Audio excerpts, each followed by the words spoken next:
तो traders hotline में आपका स्वागत है। और आप अपने सवाल अगर पूछना चाहते हैं तो हमें व्हाट्सएप नंबर पे 7045220000 पर कर सकते हैं। अगर कैश का है तो कैश ज़रूर लिखिएगा, आस्क आवाज़, और अगर एफएनओ का है तो एफएनओ ज़रूर लिख के भेजिएगा।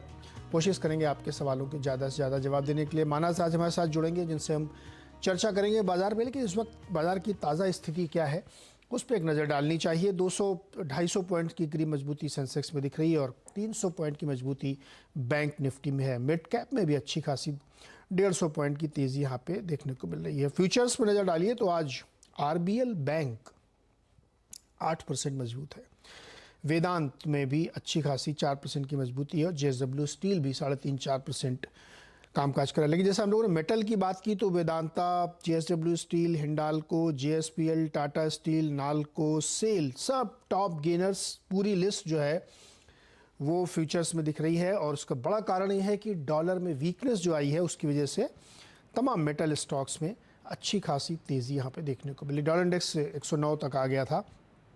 एनएमडीसी में 19-20% की वीकनेस है।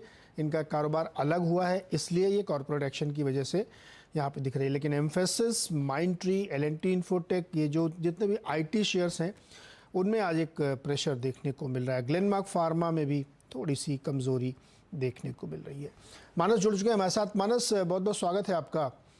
कैसा लग रहा है निफ्टी और क्या अप्रोच होगा इस वक्त? नमस्कार नीरज जी। तो देखिए, हालांकि हाई लेवल पे अगर आप देखिए तो पिछले 3 सेशन से ऐसा हो रहा है कि हाई लेवल पे थोड़ा प्रॉफिट बुकिंग देखने को मिल रही है, या मैं बोलूँ एक पॉज देखने को मिल रहा है। कंटिन्यूएशन नहीं आ रहा है। जो बाइंग इंटरेस्ट हमने देखा उसका कंटिन्यूएशन नहीं आ रहा है। लेकिन हम अंडरटोन की बात करें तो वहां पर भी तो कोई चेंज नहीं है। अंडरटोन बहुत बुलिश बना हुआ है। हालांकि 17,800 एक रेजिस्टेंस की तरह प्ले हो रहा है, लेकिन मेरा समझना है कि शायद थोड़ी कंसोलिडेशन के बाद हमें एक फ्रेश ब्रेकआउट 17,800 के ऊपर देखने को मिलेगा और कम से कम 17,950, 17,980 तक के स्तर देखने को मिल जाएंगे। तो मेरी राय में तो जो करेक्शन हमें देखने को मिल रहा है इस पे खरीदारी करने की राय रहेगी। नीचे की तरफ 17,630 के नीचे आपको स्टॉप लॉस रखना है और ऊपर की तरफ 17,950 के टारगेट सेट करने हैं। 950 का टारगेट निफ्टी के लिए होना चाहिए। बैंक निफ्टी में क्या टारगेट होगा? देखिए, बैंक निफ्टी में भी वही सेम कंसोलिडेशन देखने को मिल रहा है। पैटर्न एग्जैक्टली वैसे ही लग रहा है। अगर हमें इसके टारगेट सेट करने होंगे तो वो 41,900 के आसपास के रहेंगे। तो यहाँ पर भी खरीदारी करने की राय रहेगी। 41,000 का आपको स्टॉप लॉस रखना है और 41,900 950 के टारगेट सेट करना है।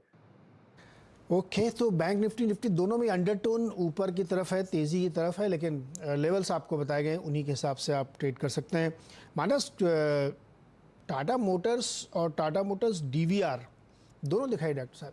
एक दोनों में अगर आप देखें तो टाटा मोटर्स जो है पिछले एक महीने में 1% चला है, जबकि टाटा मोटर्स डीवीआर 21% चला है।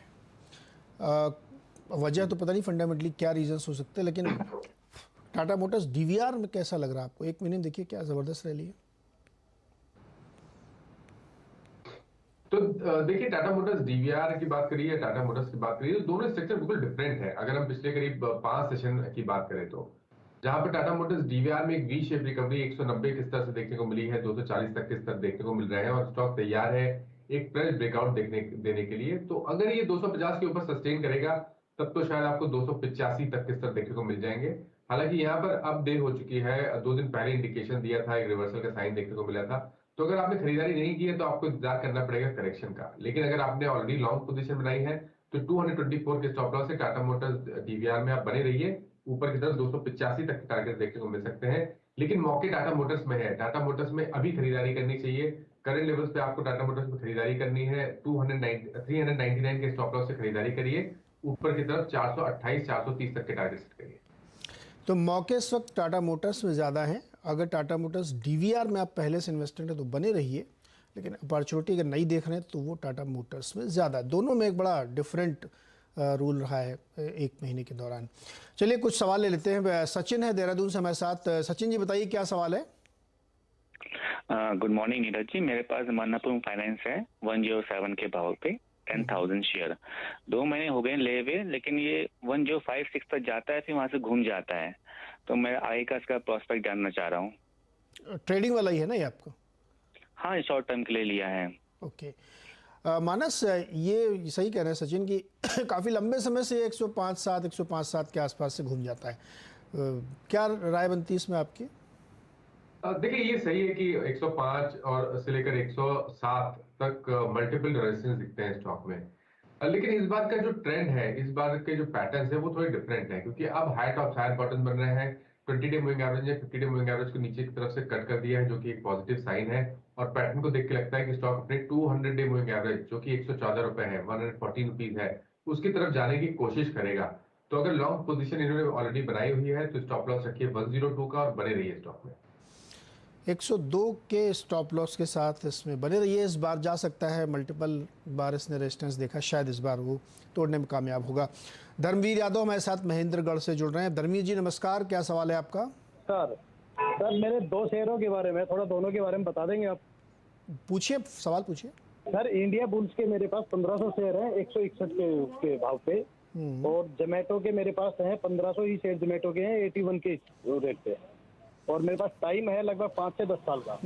ओके, बताइए भाई, पहले इंडिया बुल्स 151 पे लिया। इंडिया बुल्स कौन सा हाउसिंग है, ये वाला होगा ना आपके पास? इंडिया हाउसिंग, हाँ इंडिया बुल्स हाउसिंग 151 पे लिया है, 5-10 साल 161 पे लिया है। बताइए मानस जी। देखिए अभी तक तो कोई बहुत बड़ा रिवर्सल के साइन मेरे को मीडियम टर्म या लॉन्ग टर्म चार्ट पे नहीं देखने को मिल रहा है। देखिए उसके लिए 145 को ब्रेक करना जरूरी होगा, लेकिन शॉर्ट टर्म चार्ट्स पे उम्मीद दिख रही है कि इस बार शायद 145 के लेवल्स को ब्रीच करेगा स्टॉक। और अगर 145 के लेवल्स को ब्रीच करेगा तो वो एक रिवर्सल का साइन मीडियम टर्म चार्ट पे होगा, जिसके टारगेट 180 रुपए के आसपास के आते हैं। तो बने रहने की सलाह रहेगी 112 रुपए के स्टॉप लॉस। ये तो कह रहे हैं कि वो 5-10 साल तक इनको कोई चिंता ही नहीं है। देखिए 5-10 साल का व्यू टेक्निकली देना थोड़ा मुश्किल है मेरे लिए, लेकिन अभी पहले स्टेप बाय स्टेप चलना पड़ेगा। अगर 200 डे मूविंग एवरेज ब्रीच हो जाएगा तब एटलीस्ट आप मीडियम टर्म के लिए बुलिश हो जाएंगे, तो आपको स्टेप बाय स्टेप लेना पड़ेगा। के चलिए, अच्छा छोटा चार्ट और छोटे समय का व्यू। जोमेटो 81 रुपए पे ले रखा है, 81 रुपए पे लिया हुआ है, तो मैं इनको राय दूंगा कि बने रहिए, क्योंकि देखिए कंसोलिडेशन पिछले करीब 1.5 मंथ का कंसोलिडेशन हो गया, और इस कंसोलिडेशन में स्टॉक ने कभी भी 55 रुपए के सपोर्ट को ब्रीच नहीं किया। तो पैटर्न को देख के लगता है कि एक मूव के लिए स्टॉक तैयार है, जिसमें कम से कम 75 रुपए के, और अगर 75 रुपीज के ऊपर निकला तो 82 रुपए तक के स्तर देखने को मिल जाएगा। पहला लक्ष्य 75, दूसरा लक्ष्य 82 रुपए है, और इसने काफ़ी अच्छे अपने बेस बना लिए हैं 55 के आसपास। तो इसमें आप दोनों बने रह सकते हैं, दोनों अपसाइड की तरफ दिखा रहे हैं रुझान।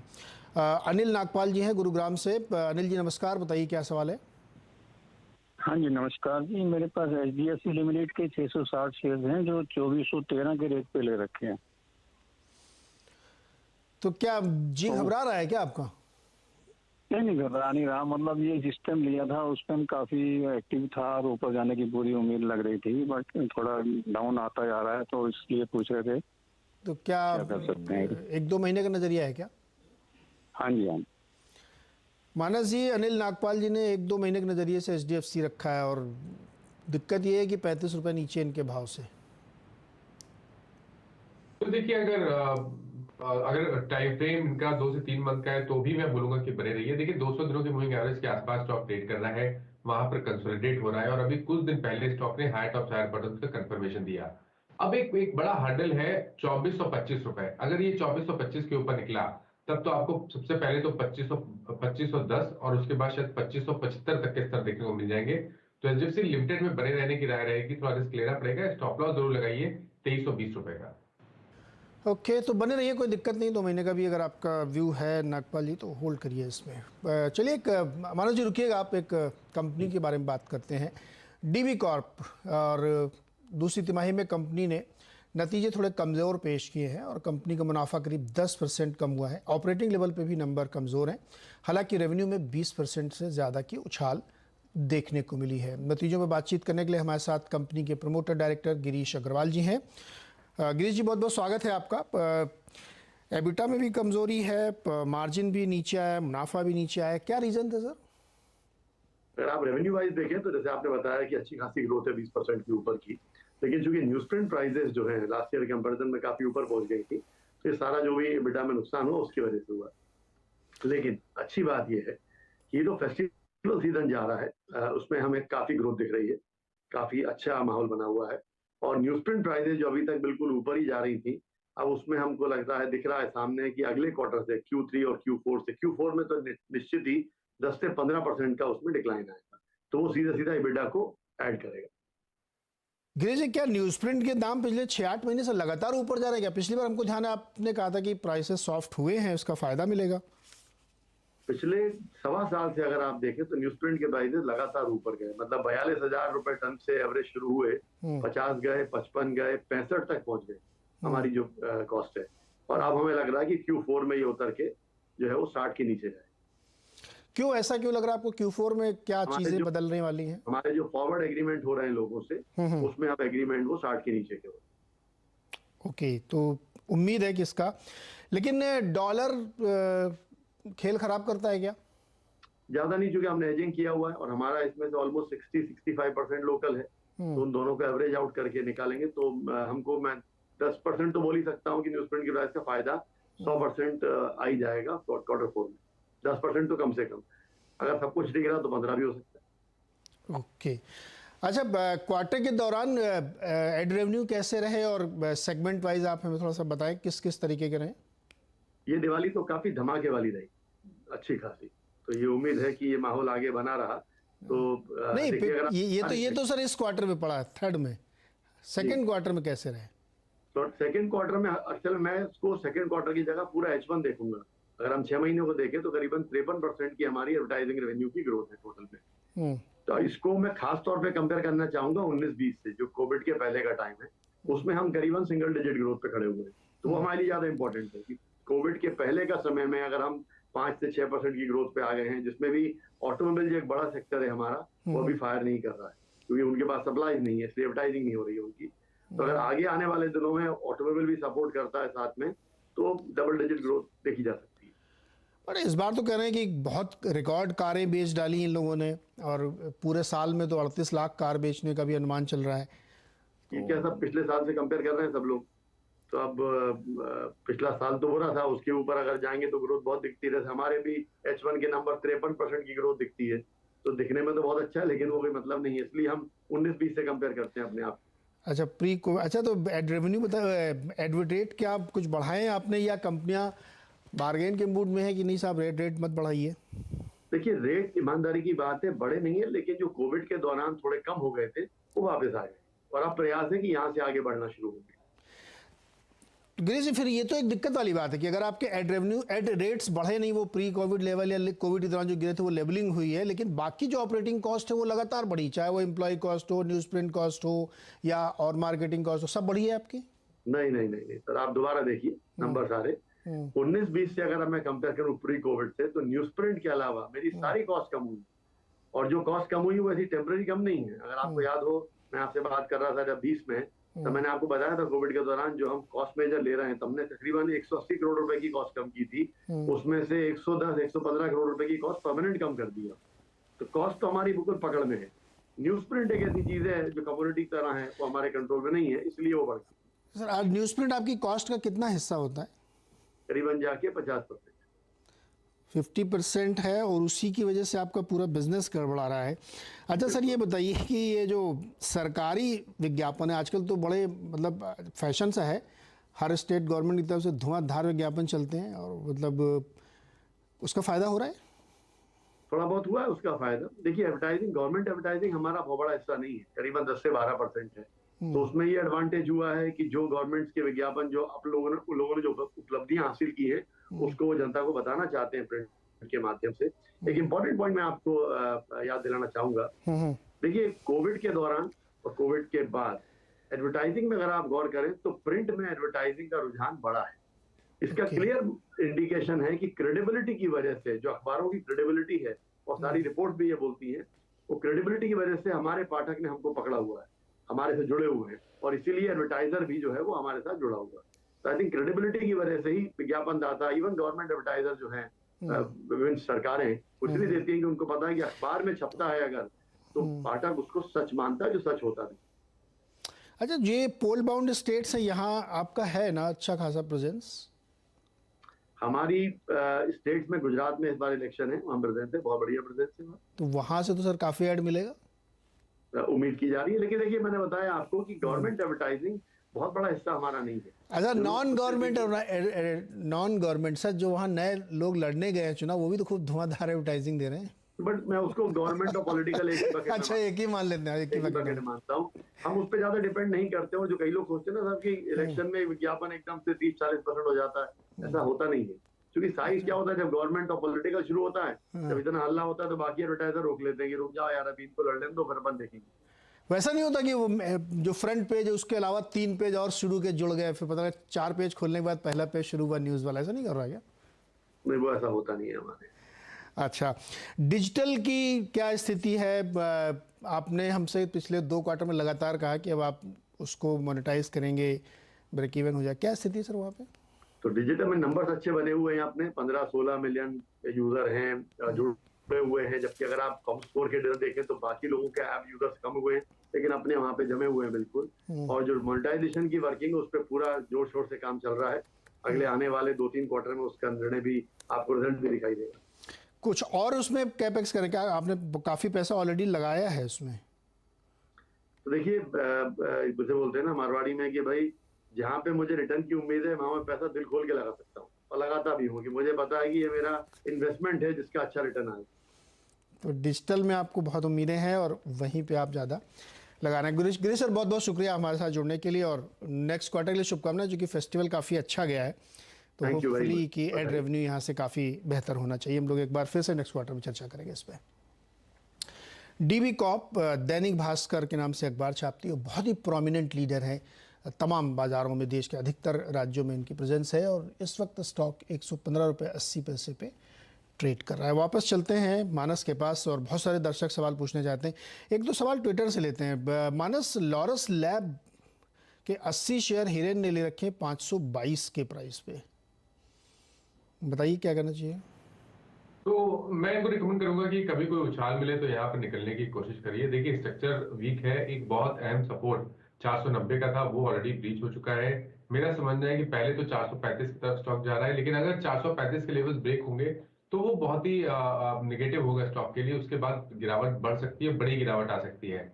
इसलिए कॉशियस रहिए। उछाल मिले तो थोड़ा लॉस बुक कर लें, लेकिन यहाँ से निकलने की कोशिश करें। तो जी, जयपुर से मेरे साथ जुड़ रहे हैं। सुनील जी नमस्कार, बताइए क्या सवाल है आपका? सर नमस्कार जी सर, मेरे पास आरती ड्रग्स हैं सर, 120 शेयर। अच्छा, क्या करना है बताइए? बेचने का मन कर रहा है क्या? अरे बहुत नीचे है आपका शेयर तो। हाँ सर। माने 226 रुपये नीचे है इनके खरीद से, आरती ड्रग्स। तो देखिए, लेकिन अब मैं नहीं समझता कि अब, क्योंकि ऑलरेडी इन्होंने इतना लॉस देख लिया है और अभी भी बने हुए हैं, इसका मतलब ये है कि लॉन्ग टर्म इन्वेस्टर है और थोड़ा रिस्क ले सकते हैं। तो अब तो बने रहिए, क्योंकि देखिए कंसोलिडेशन देखने को मिल रहा है। 200 मूविंग एवरेज के आसपास स्टॉक ट्रेड कर रहा है, और अगर ये 480 490 के ऊपर सस्टेन होने लगा, तब ये मान के चलिएगा कि रिवर्सल है लॉन्ग टर्म चार्ट पे। और उसके बाद तो आपको शायद पहले 550 और उसके ऊपर शायद 590 तक के स्तर भी देखने को मिल सकते हैं। तो बने रहने की सलाह रहेगी यहाँ पर। ओके, यहाँ पे बने रहिए, वापस आ सकता है आपका भाव। मयंक जी हैं जालंधर से। मयंक जी नमस्कार, सवाल पूछिए सर। मयंक जी, आवाज़ नहीं आ रही लग रहा आपको? अच्छा, मैं फिर एक ट्विटर से सवाल लेता हूँ। ये योगेश शर्मा है पटियाला से। ये पंजाब से बहुत सवाल आ रहे हैं आजकल। मानस, डिलीवरी का चार्ट है क्या? डिलीवरी अभी कुछ, हाँ, ये 382 रुपये वाला कुछ समय पहले की लिस्टिंग है। मानस, आपका अनम्यूट करिए पहले आपको। मैं अनम्यूट हूँ। अच्छा, तो डिलीवरी नहीं है आपके पास? इंडिगो? नहीं, मेरे पास चार्ट है। मैंने बोला मेरे पास डिलीवरी का चार्ट है। हाँ बताइए। क्वेश्चन जो भी आप पूछिए। ये 10 शेयर इन्होंने ले रखे 393 पे योगेश शर्मा ने, और डिलीवरी की पिछले अभी कुछ दिनों पहले लास्ट वीक ही आप देखिए तो ज़बरदस्त पिटाई हुई है, बहुत तेज़ी से ऊपर से नीचे गिरा है, क्योंकि नवंबर के महीने में बहुत सारे शेयर्स का वो लॉक इन पीरियड खत्म होने वाला है 1 साल के बाद। तो एक पूरी लिस्ट पिंक पेपर में छपी हुई है, लोगों ने पढ़ी होगी, उससे पहले इनकी पिटाई हो गई। क्या करना चाहिए इनको? तो देखिए, मेरे ख्याल से अगर 390 पे लिया है तो शायद पिछले 2-3 दिनों में ही उन्होंने ट्रेड की लिया होगा लॉन्ग साइड पे। लेकिन देखिए, ऐसे स्ट्रक्चर में जहां पर बड़ी गिरावट देखने को मिले और वॉल्यूम्स देखने को मिले, प्राइस ब्रेकडाउन देखने को मिले, तो वहां पर गिरावट पर खरीदारी करने के लिए आपको इंतजार करना पड़ेगा। जब तक कोई लोअर लेवल पे रिवर्सल ना दिखे, तब तक आपको यहाँ पर खरीदारी नहीं करनी चाहिए। तो एक वीक स्ट्रक्चर है, मेरी राय में कोई छोटा मोटा लॉस हो या छोटा मोटा प्रॉफिट हो तो वहां पर निकलने की कोशिश करिए, गलत ट्रेड है एक्चुअली। और आप फिलहाल के लिए 379 का स्टॉप लॉस जरूर रखिए, उसके नीचे जाए तो आपको लॉस बुक करके निकलना पड़ेगा। 14 दिन में 36% गिर चुका है स्टॉक 2 हफ्ते में ही, तो इस पर ध्यान रखिए जी। एक और सवाल इनका है, इंडिगो इंटरग्लोब एविएशन 1818 पे ले रखा है। देखिए इंडिगो की जहां तक बात है, ये सही है कि यहाँ पर लोअर टॉप लोअर बॉटम बन रहे हैं, 20 डे मूविंग एवरेज के नीचे ट्रेड कर रहा है और वहां पर ही अपना स्टॉक रेजिस्टेंस फेस कर रहा है। लेकिन अगर आप लोअर लेवल पे देखिए तो बहुत बड़ी गिरावट शायद आपको देखने को ना मिले। तो फिलहाल के लिए 1710 का स्टॉप लॉस जरूर रखिए, उसके नीचे जाए तब आपको निकलना पड़ेगा, क्योंकि उसके बाद गिरावट बढ़ेगी और ट्रेंड पॉजिटिव तभी होगा जब 1810 के लेवल्स ब्रीच करके उसके ऊपर की क्लोजिंग देखने को मिलेगी और उसके बाद आपको शायद 1920 से लेकर 1950 के स्तर देखने को मिल जाएंगे। ओके, वीरेंद्र कुमार सिंह जी हैं अलीगढ़ से हमारे साथ। वीरेंद्र जी नमस्कार, सवाल पूछिए सर। नमस्कार सर जी। मैंने दीपक फर्टिलाइजर खरीदे थे करीब 2.5 साल 3 साल पहले, 140-50 रुपए के आसपास, 1000 शेयर है मेरे पास। सर आपका तो एकदम छप्पड़ फाड़ मुनाफा हो गया है, दिवाली सही और बन गई मुझे क्या करना चाहिए मुझे इसमें? क्या करना, पार्टी करनी है सर, और क्या करना है, इतना पैसा आपने बना लिया। कर देंगे। मानस देखिए 150 में खरीदा और 1000 का शेयर है, क्या ज़बरदस्त पैसा बना है। ये आज वाला चार्ट मत दिखाइए, इनके लिए दिखाइए 3-6 महीने का चार्ट जब इसमें धुआंधार रैली बनी है। अभी क्या करें दीपक फर्टिलाइजर में? देखिए इसको अगर हम लॉन्ग टर्म चार्ट पे समझे तो जब 500 रुपए के लेवल्स ब्रेक हुए थे फरवरी के टाइम पे, तो एक लॉन्ग टर्म चार्ट पे एक ब्रेकआउट देखने को मिला था जिसके टारगेट 900 रुपए के आसपास आते थे, जो कि ऑलरेडी अचीव हो चुके हैं। उसके ऊपर स्टॉक ट्रेड कर रहा है और अभी भी चार्ट पे कहीं पर भी कोई वीकनेस नहीं है, एक फ्लैग पैटर्न बन रहा है। मेरा समझना है कि आपको ऊपर की तरफ ब्रेकआउट देखने को मिलेगा, रैली रिज्यूम हो जाएगी बहुत ही जल्द, इसलिए बने रहने की सलाह है। लेकिन क्योंकि बहुत ही बढ़िया बहुत ही स्मार्ट प्रॉफिट हो रहा है तो 50 डे मूविंग एवरेज को याद रखिए, उसके नीचे आपको स्टॉप लॉस रखना पड़ेगा। तो फिलहाल के लिए 880 पे स्टॉप लॉस रख के बने रहिए, इस फ्लैग पैटर्न का ब्रेकआउट देखने को मिलेगा तो 1220-1250 तक के स्तर देखने को मिल जाएंगे। वीरेंद्र जी 52% स्टॉक चला है 6 महीने के अंदर और आप बहुत तगड़े प्रॉफिट बैठे हैं मल्टीपल्स में, यानी ये परसेंटेज नहीं है, एक्स पे प्रॉफिट है आपका। तो 880 का स्टॉप लॉस बहुत दिमाग में एकदम बैठा लीजिए, क्योंकि मुनाफा घटना नहीं चाहिए, बने रहिए। अगर उसके नीचे जाने लगे तो निकल जाइएगा फिर, क्योंकि प्रॉफिट कागज़ पे रहे उसका कोई फ़ायदा नहीं है, प्रॉफिट आपके अकाउंट में आना चाहिए। एक सवाल और लेते हैं, मयंक का जालंधर से हमारे साथ जुड़ रहे हैं। मयंक जी बताइए क्या सवाल है आपका? Good morning, sir. First of all, I am big admirer of your channel. Thank you sir, thank you so much. Sir, I hold 500 shares of TCS at 3700 and 500 shares of Adani Wilmar at 600. Okay, मेरा long term sir I hold for 2 or 3 years minimum. Both the shares. हाँ, both the TCS and Adani Wilmar. Okay Manas, पहले जी लेता हूँ, जवाब लेता हूँ। मानस पहले TCS 3700 पर ले रखा है, कोई जल्दी नहीं है, होल्ड कर सकते हैं, बने रहना चाहिए इनको। देखिए अगर नजरिए थोड़ा बड़ा रखें, अगर 6 से 8 महीने का टाइम फ्रेम है तो मैं बोलूंगा कि अब तो आपको टीसीएस या तो आईटी स्टॉक की बात कर ले, ओवरऑल आईटी स्टॉक की बात कर ले तो बिल्कुल बने रहिए।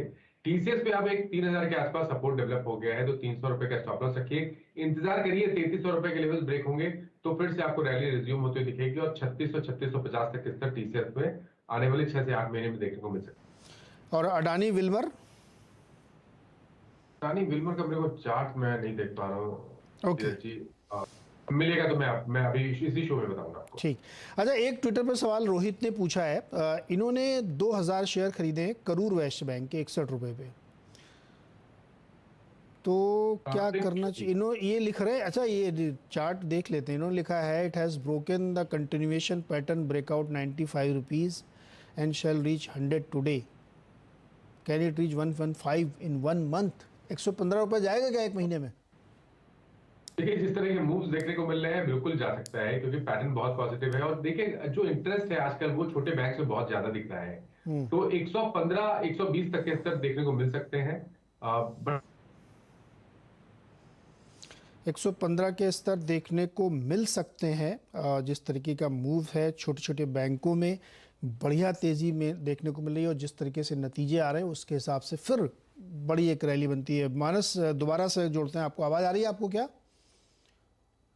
नहीं, मानस के साथ आवाज़ की दिक्कत आ रही है, लेकिन राय ये है फिर आपके लिए कि रोहित जी कि आप करूर वैश्य बैंक बने रहिए, जा सकता है 115। अगर 115 जाता है तो फिर उसके बाद या तो आप प्रॉफिट बुक करिएगा या फिर दोबारा हम लोगों के साथ जुड़िएगा, तो हम लोग इस पर राय देंगे आपको। कनेक्ट हुए क्या मानस जी?